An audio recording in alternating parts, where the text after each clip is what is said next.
안녕하세요. 오늘도 사연살롱을 찾아주셔서 감사합니다. 40대 후반에 접어든 여성이에요. 대기업 협력업체에 근무하면서 인사총괄을 담당하고 있고요. 집에선 꼼꼼한 가정주부, 그리고 현명한 맏며느리가 되기 위해 노력하고 있어요. 그러기 위해서 바쁜 직장 생활에도 불구하고 노쇠한 시어머니를 저희 집으로 모셔 보살피면서 지낸 지가 벌써 몇 해가 되었어요. 큰 재산을 가진 시어머니의 유산이 탐나서 시어머니를 집으로 모신 건 아니에요. 시어머니가 저에게 베풀어 주신 사랑을 갚기 위해서 시작한 일이었을 뿐이죠. 젊을 적에는 사흘에 한 끼 먹기가 일쑤였을 만큼 가난했다는 시어머니는 자수성가를 이룰 무렵 시아버지와 사별을 했다고 해요. 그래서일까요? 시어머니는 아들 삼형제를 향한 자식 사랑이 유독 대단했고 그 사랑은 며느리들에게도 다르지 않았어요. 맏며느리인 저를 포함한 모든 며느리에게 똑같은 사랑을 베풀었죠. 함께 사는 저에게는 많은 배려도 해주었어요. 단언컨대 시집살이 따위는 단 한 번도 없이 오히려 직장 생활하랴 집안일도 하랴 늘 바쁜 저를 위해 작은 집안일 하나라도 먼저 찾아서 도와주고는 했죠. 덕분에 모든 것이 행복했어요. 부부관계도 더할 나위 없이 좋았고 시어머니와의 관계도 훈훈하기만 하던 날들이었죠.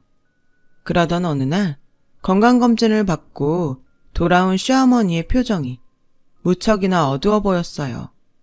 정확히 말하자면 어둡다기보다는 무언가를 포기하거나 해탈한 사람 같은 느낌이라고 해야 맞을까요?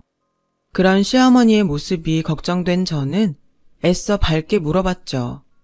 우리 어머님 건강검진 결과가 별론가 보다. 별로기는 늙으면 원래가 다 그런걸. 에이, 요즘 세상에 그런 말이 어딨어요.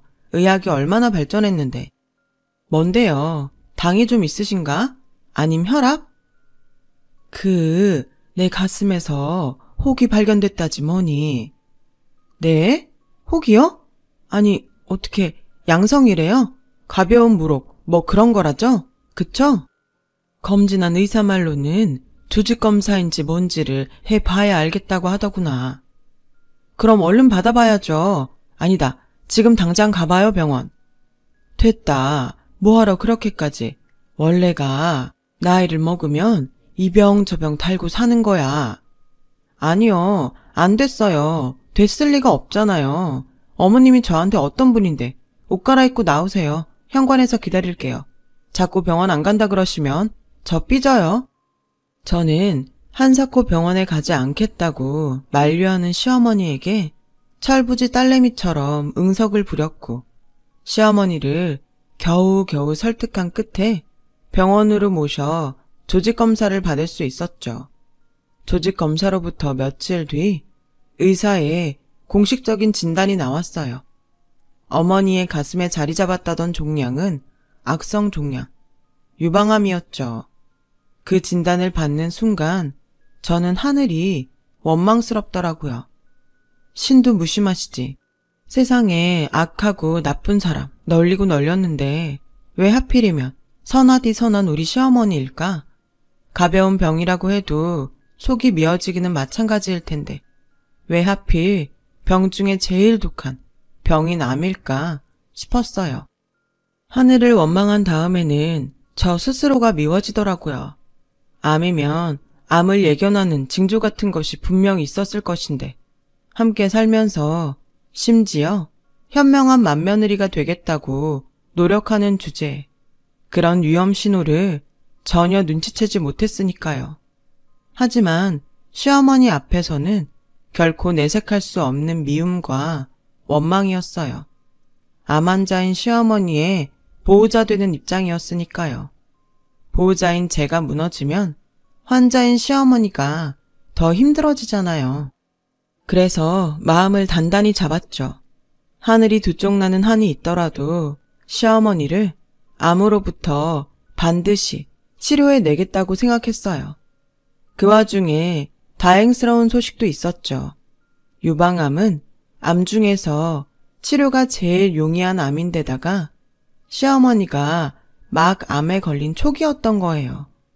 저는 그걸 한평생 자식을 위해 헌신한 시어머니를 위해 하늘에서 내려준 마지막 기회이자 사랑하는 시어머니를 절대 놓치지 말라는 경고로 받아들였어요. 그래서 저는 시어머니의 치료를 위해 전국의 암센터를 수소문했죠. 시어머니가 최고의 치료를 받을 수 있도록요. 하지만 시어머니의 생각은 달랐던 모양이에요. 큰아가, 너 요즘 내 병원 알아보고 다닌다면서. 고마워하지 않으셔도 돼요. 어머니가 저한테 어떤 분인데 당연히 해드려야죠. 저기 그러니까 내 말은 뭐 필요한 거 있으세요? 그런 게 아니라 병원 같은 거 알아볼 필요 없다고. 무슨 말씀이세요?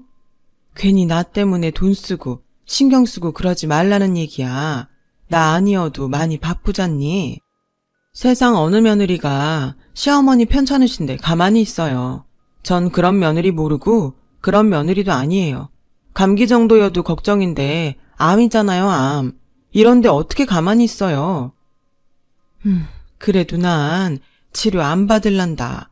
어머님, 그냥 순리대로 하늘이 점지해준 명대로 살다가 가면 그만이야. 혹시 치료가 아플까 싶어서 그걸 걱정해서 이러시는 거예요?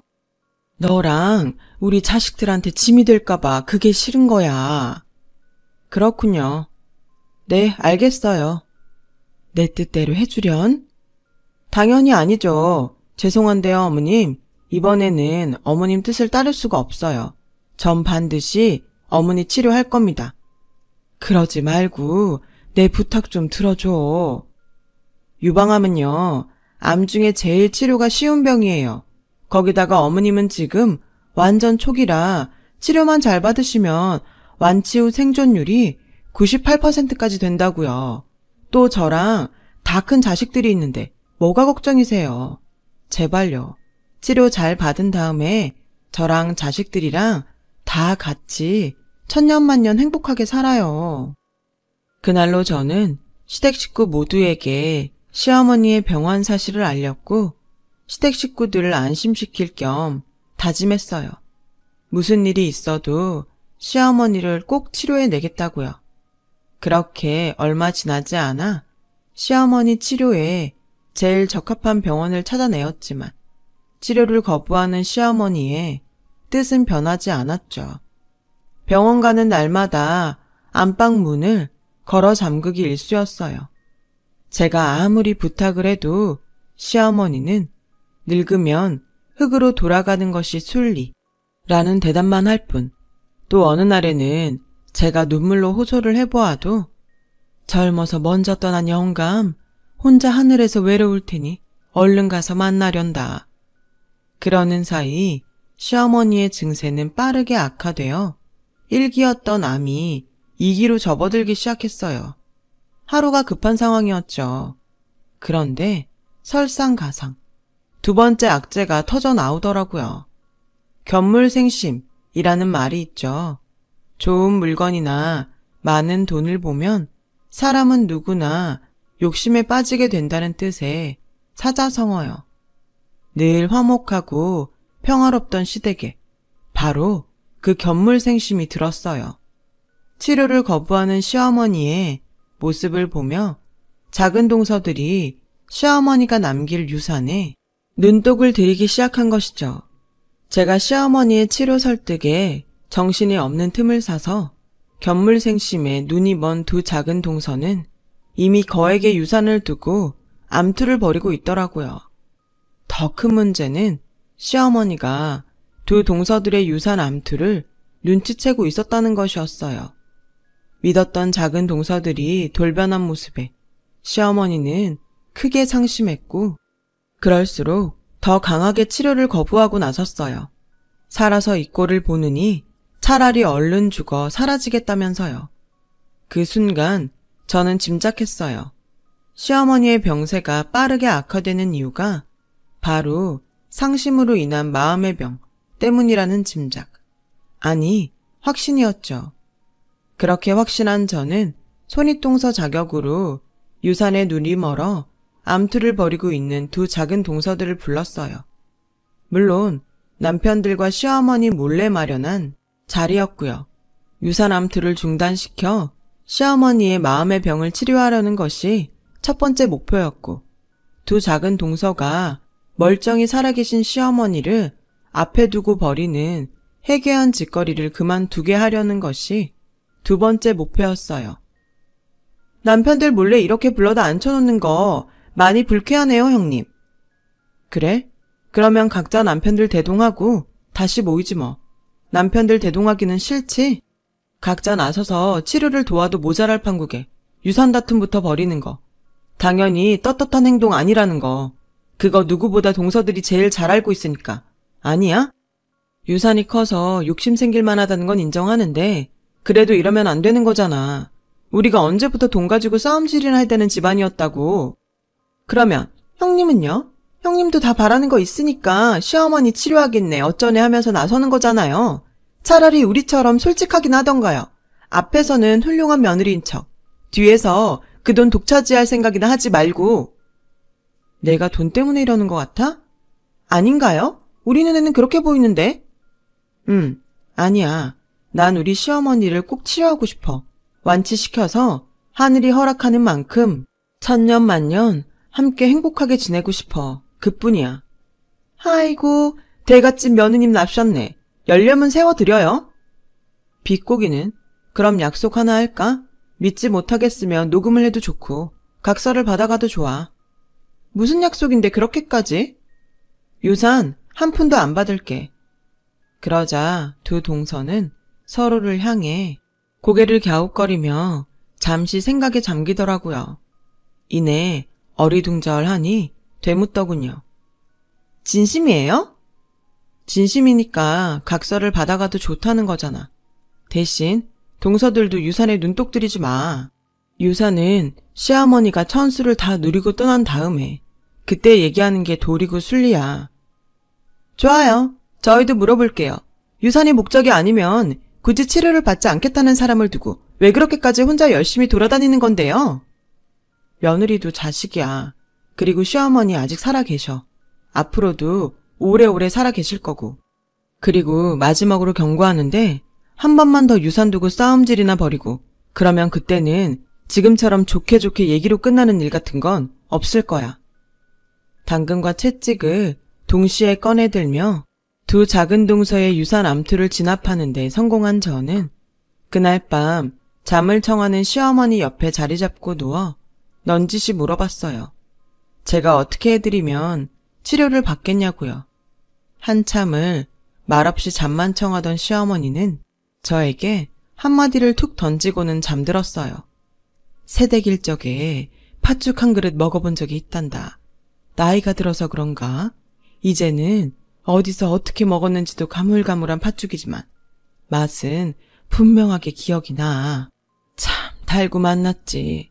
그 팥죽 한 그릇이면 대번에 기운을 차릴 것 같구마는. 암이 앞에 있는데 웬 팥죽인가 생각했지만 어머님께 많은 사연이 있으신 듯한 분위기에 저도 괜시리 숙연해지더라고요. 시어머니의 그 말을 들으면서 속으로 참 감사했어요. 이래저래 고생이 많은 며느리를 위해 시어머니가 직접 실마리를 내어준 것이었으니까요. 그래서 저는 날이 밝기 무섭게 직장에 휴직계를 내고는 시어머니의 기억 속 팥죽 찾기에 나섰어요. 대한민국 전역을 돌아다니며 팥죽을 포장해 시어머니께 가져다 드렸어요.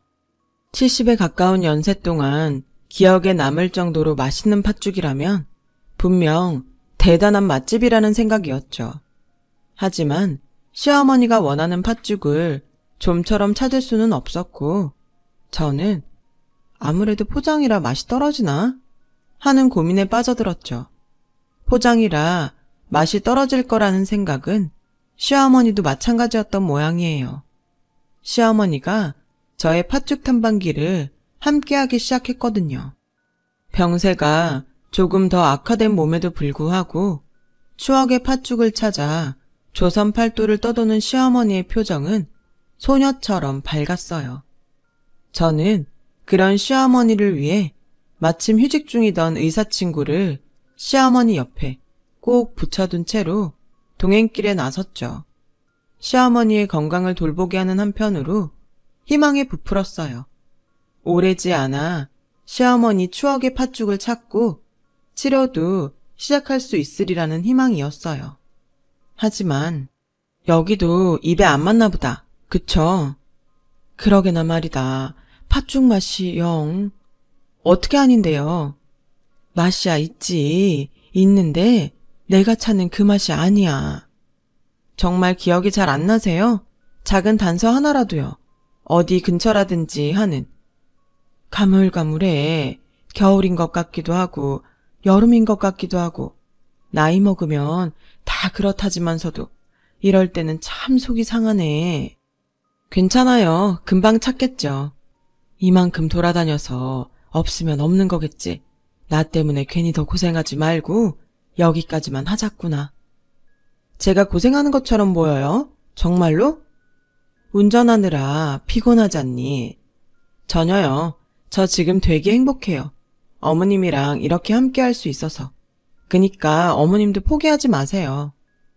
말은 그렇게 했지만 솔직히 걱정이었어요. 맛집이라고 소문난 가게들부터 지방에 숨겨둔 고수들의 가게들까지 거의 대부분 돌아다닌 참이었지만 좀처럼 시어머니 추억의 팥죽은 찾을 수도 없었거든요. 무엇보다 가장 큰 문제는 시어머니의 기억이 명확하지 않다는 것이었어요. 그럼에도 저는 포기하지 않았어요. 팥죽 찾기를 포기한다는 건 시어머니와 시어머니의 치료를 포기한다는 것과 같은 말이었으니까요. 그래서 매일 밤 마음을 되새기는 일기를 쓰며 마음을 다잡았죠. 딱 그 즈음이었어요. 전국 팔도 맛있다는 팥죽집이 서너 군데밖에 남지 않았던 바로 그때 진압된 줄 알았던 두 작은 동서에 유산 다툼이 다시 시작되었어요. 전에는 동서들 사이의 암투였지만 이번에는 동서들이 남편인 두 시숙들까지 동참한 다툼이었죠. 이제 시댁 식구들 중 시어머니의 유산을 탐내지 않으며 시어머니의 치료와 완치를 믿어 의심치 않는 사람은 저와 남편 둘밖에는 남지 않았어요.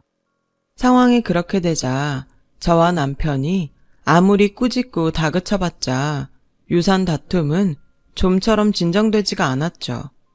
그 사실이 시어머니의 귀에까지 들어가게 되면서 시어머니가 결국 저의 마음이 무너지는 말을 던지며 안방 문이 부서져라 들어가 버리더군요. 정 돈이 그렇게 좋거든 부모 팔아다가 유산에 보태거라. 아주 장례식 부조금까지 싸그리 싹싹 나눠들 가져. 내가 이딴 꼴을 보며 사느니 차라리 죽어 사라지고 말지. 시어머니가 떠난 거실에는 무거운 정적이 흘렀고 저는 시댁 식구들에게 한마디 퍼부었어요. 내가 분명 똑같은 잘못 한 번만 더 저지르면 좋게 좋게 말로 끝내는 일 없다고 했지? 내 경고를 가짜게 들었던 모양인데 좋아. 계속 그렇게 해봐. 유산? 계속 욕심내 보라고 어디. 장담하는데 우리 어머니 자식들보다 10년은 장수하게 만들어드린다 내가. 무슨 수를 써서라도. 마음은 정말 그랬습니다. 시어머니의 마음을 달래고 치료를 받게 하려면 그 팥죽을 찾아내야만 하는데 맛있는 팥죽집이란 팥죽집은 모조리 실패한 탓에 사실상 불가능해진 상황이었기 때문이죠. 그날 밤을 꼬박 새워 고민한 저는 날이 밝지도 않은 새벽에 친정으로 향했어요. 아닌 밤중에 갑작스레 들이닥친 외동딸의 모습에 친정 엄마는 자다 말고 기겁을 하며 문을 열어주었고 저는 친정 엄마에게 다짜고짜 팥죽 만드는 법을 가르쳐달라고 했어요. 친정 엄마는 음식점을 한 적이 없는 탓에 시어머니가 찾는 팥죽은 분명 아닐 테지만 그래도 음식 솜씨가 대단한 친정엄마의 팥죽이면 시어머니의 그리움을 조금이나마 달랠 수 있지 않을까 싶은 생각에서였어요. 궁지에 몰려있던 저의 입장에서는 마지막 지푸라기라도 잡는 심정이었죠. 이튿날 새벽 친정엄마에게서 팥죽 비법을 전수받은 저는 곧장 집으로 돌아와 전수받은 그대로 직접 만든 팥죽을 시어머니에게 드렸어요. 시어머니는 제가 만든 팥죽인 줄은 까맣게 모르는 채로 두어 수저 잡숫고는 제가 본 일에 가장 환하게 미소를 짓더군요. 이제 좀 기억이 나. 이 맛이 확실해. 네? 기억이 나셨다고요? 그래, 하나하나 아주 선명하게 기억이 나는구나. 그날 아침나절부터 포장해 주신 팥죽이면 가까이에 있었다는 얘긴데 왜 이제서야 찾았을꼬? 마침내 그리워하던 팥죽을 찾았다는 시어머니의 반응을 보며 의아했어요. 말씀드렸다시피 그 팥죽은 친정엄마가 알려주신 방법이었잖아요. 그게 어머님, 이 팥죽은요. 어디서 찾았다든? 아니다. 이럴 게 아니라 당장에 찾아뵙자꾸나. 아니, 잠시만요 어머님. 이 팥죽은 어디서 사온 게 아니고요. 뭐 하고 있니? 얼른 채비치 않고. 일단 물부터 한 잔 드시고요. 그러다 혈압 오르겠어요. 가뜩이나 많이 아프신 분이. 지금 혈압이 대수라니 드디어 만날 수 있게 되었는데. 그래서 그래요. 이 팥죽은요. 제가 만든 팥죽이에요. 친정엄마한테 전수받은 비법으로요. 사돈이? 아닌데. 사돈은 그분이 아닌데. 혹시 어디서 따로 배웠다거나 그런 얘기를 들은 건 없고? 지금은 돌아가신 저희 외할머니요. 친정엄마가 시집갈 적에 외할머니한테 배운 팥죽이라고 했어요. 돌아가셨니? 그분이? 네, 제가 아주 어릴 적이어서 전 얼굴도 몰라요. 아, 그렇구나. 그렇게 되었어. 하기사, 세월이지. 전 그냥 어머님이 치료를 받았으면 하는 마음이었어요. 어찌되었건 맛있는 팥죽이면 어머님께 위로가 되지 않을까 싶어서요. 내가 고마워할 일이지. 동서들한테 연락부터 넣거라. 당장 함께 갈 곳이 있으니 옷 단정하게 차려입고 오라고. 잠시 후 연락을 받은 시댁 식구들이 정장 차림으로 저희 집에 도착했어요. 하나같이 유산을 미리 나누어 주려나 하는 기대로 가득한 표정들이었죠.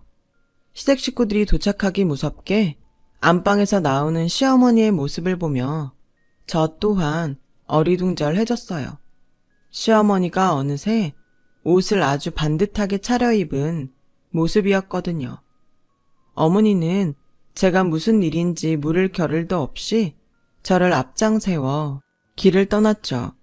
시어머니가 가자는 곳을 향해 앞장서는 저도, 뒤따르는 시댁 식구들도 지금 뭐가 어떻게 돌아가는지 모르기는 마찬가지였어요. 그런 의문 속에서 마침내 도착한 곳은 저희 친정 쪽 선산, 친정엄마에게 팥죽 비법을 전수했던 저의 외할머니 산소였어요. 마침 저의 연락을 받고 기다리고 있던 친정엄마가 시어머니에게 외할머니의 영정사진을 건네자 사진을 확인한 시어머니는 흐르는 눈물을 닦으시고는 몸가짐을 바로잡으며 저와 시댁 식구들을 향해 돌아섰죠. 뭐하고들 있니? 묘소에 왔으면 제사를 올려야지. 제사를 갑자기요? 명절도 아니고 제삿날도 아닌데요. 갑자기가 아니라 우리가 너무 늦게 찾아뵌 거야. 저희 외할머니랑 무슨 인연이라도 있으셨어요? 있지 그럼. 아주 감사하고 깊은 인연. 아주머니가 말이다. 아니지. 너의 외할머님 되는 어른께서 나와 내 남편을 살렸단다. 죽을 고비에서 구원해 주었어. 구원이요? 무척 가난한 시절이었지. 사흘에 한 번꼴로 욕이나 간신히 때울 만큼 힘들던 젊을 적이었어. 그렇게 저, 친정엄마, 그리고 모든 시댁 식구들은 비로소 팥죽과 시어머니, 그리고 외할머니의 인연에 대해 듣게 되었어요. 슬프고도 감동적인 사연 이야기였죠. 시어머니는 자수성가한 덕분에 지금은 큰 부를 이루었지만 젊을 적에는 무척이나 가난하셨대요. 거짓골 바로 직전으로 몰릴 만큼이요. 사실 집도 절도 없이 떠도는 생활까지 했다고 하니 외람되지만 거지나 다를 바 없는 신세로 온갖 수모와 고생을 다 하며 살았죠. 가난이 절정에 닿았던 그때가 딱 20살 무렵. 심지어 유독 춥기도 춥고 눈도 많이 왔던 그해 겨울, 허드렛 일로 근근히 살아가던 시어머니는 그나마 허드렛 일도 제대로 하지 못하게 되었어요. 저희 남편이자 시어머니, 첫 아이의 출산이 가까워졌기 때문이죠. 만삭인 시어머니에게 일감을 주겠다는 곳은 나타나질 않았고 결국 장기간 방세를 내지 못한 탓에 그 혹한의 추위 속에 길거리로 내쫓기게 되셨대요. 졸지에 길거리에 나앉게 된 시어머니는 막 입대해 이등병이던 남편에게 연락을 할 수도 없었어요. 지금처럼 연락수단이 많은 시절도 아니었던 때였기에 전보를 알렸지만 도착했는지 알 방법은 없었죠. 도착했다고 한들 남편으로부터 도움을 받을 기대도 어려웠고요. 군대가 지금보다 훨씬 엄하던 시절이었으니까요. 결국 혈혈단신, 눈 쌓인 거리를 전전하게 된 시어머니는 만삭이 된 몸으로 제대로 먹지도 편히 누워보지도 못한 채로 지쳐갔어요. 그렇게 며칠을 떠돌던 시어머니가 이제는 굶어 죽거나 얼어 죽겠구나 싶어하던 순간 거리에 널브러진 채로 생명이 꺼져가던 시어머니를 지나가던 저의 외할머니가 발견했던 거죠. 외할머니는 만삭인 시어머니의 배를 힐끗 살피고는 대뜸 호통을 쳤대요. 이 애끼 사람아, 자식을 임신한 부모가 어찌 함부로 삶을 포기하려 들어? 네? 이 추운 날에 여기 이러고 앉아있으면 이대로 얼어 죽겠다는 소리밖에 더 되나 이 말이야. 죄송한데요 아줌마, 그냥 가던 길 가주실래요? 아줌마 아니어도 저 지금 너무 많이 힘들어요. 누가 안 힘들다든? 딱 봐도 힘들어 배는구만. 내 말은 힘들어도 어떻게든 살 길을 찾아 나서야지. 어디 자식 가진 부모가 함부로 죽으려 드냐는 말이야. 저도 살고 싶어요. 근데 어째요? 방법이 없는데. 이 힘든 세상 얼굴도 모르는 사람이 도와달라면 누가 도와주기는 한데요. 그래서 이러고 있는 거예요. 살고 싶은데 살 힘도 없고 방법을 찾아 나설 힘도 더는 없어서. 소리 지르는 꼬라지 보아하니 고생 덜한 모양일세. 아줌마, 시끄럽고 잠깐 있어 봐봐. 동네 엄한 송장 치르기 싫으니까는.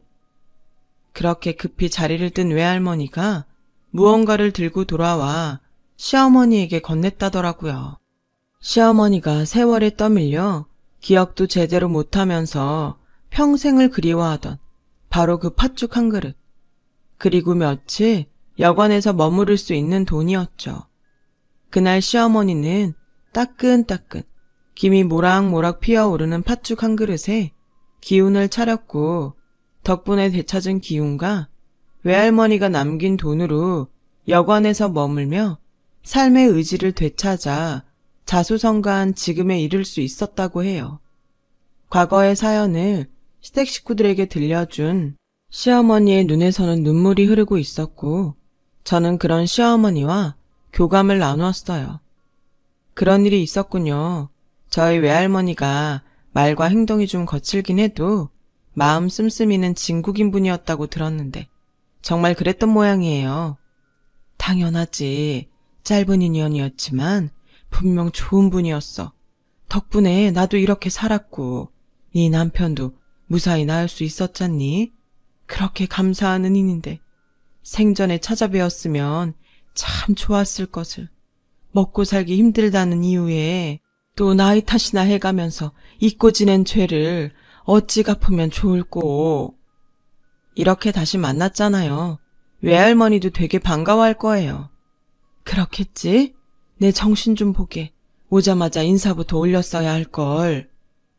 시어머니는 외할머니의 산소에 술 한잔 올리며 고개를 떨군 채로 감동의 눈물을 닦던 시댁 식구들에게 마지막 말을 건넸고, 시댁 식구들은 돈 욕심에 빠져 유산 다툼이나 벌였던 잘못을 참회라도 하려는 듯 외할머니의 산소에 정성스레 제를 올렸죠. 그 마지막 한마디는 은인께서 나를 구원해주고 떠나면서 이렇게 말씀하셨어. 은혜는 돈으로 갚는 것이 아니라고. 정직하고 반듯하게 열심히 사는 삶 자체가 은혜에 보답하는 길이라고 말이다. 그래서 그렇게 살려고 노력했는데 물거품이 되어버렸더구나. 내 자식 새끼들이 그깟 돈에 눈이 멀어버린 통에 은혜를 저버린 꼴이 돼버리고 말았어. 그러니 내가 큰며느리의 외할머니께 지금의 내가 있고 너희를 있게 해준 은인에게 부끄럽지 않도록 다시금 올바르게 살아주겠니? 팥죽 한 그릇의 인연은 수십 년의 세월, 그리고 이승과 저승까지도 뛰어넘어 그렇게 다시 이어졌답니다. 그날 이후 시어머니는 유방암 치료를 시작했고 현재는 완치 판정을 받았어요. 암 수술 이후 제일 중요하다는 5년을 넘겼으니 이제는 암을 완전히 극복한 상황이죠. 오히려 암투병 전보다 훨씬 건강하세요. 은인으로부터 받은 삶을 허투루 낭비하면 안 된다면서 운동에 아주 열심이죠. 저는 직장에 복직해 시어머니의 투병 이전과 다름없는 삶을 살고 있어요. 직장에서는 나름 능력 있는 일꾼으로요. 집에서는 현명한 맏며느리로, 가정주부로요. 시어머니의 유산은 어떻게 되었냐고요? 시어머니와 외할머니의 인연으로부터 받은 교훈 덕분에 시댁 식구들 누구도 더 이상 유산에 눈독 들이지는 않아요. 화목하고 행복했던 시댁으로 돌아온 셈이죠. 어쩌면 과거 팥죽 한 그릇으로 시어머니의 목숨을 구했던 저의 외할머니가 세상을 떠난 다음에도 영혼으로 남아 시어머니를 또 한 번 구한 것일지도 모르겠어요. 아니, 적어도 저와 시어머니와 시댁 식구 모두는 그렇게 믿으며 살고 있죠. 앞으로도 평생 저희 외할머니를 은인으로 생각하며 올바르게 살걸요. 긴 이야기 들어주셔서 감사합니다. 여러분 모두 건강한 하루 되세요. 여러분, 사연 댓글에 응원과 현명한 조언 부탁드려요. 좋아요와 구독은 저에게 큰 힘이 됩니다. 오늘도 좋은 일 가득하세요.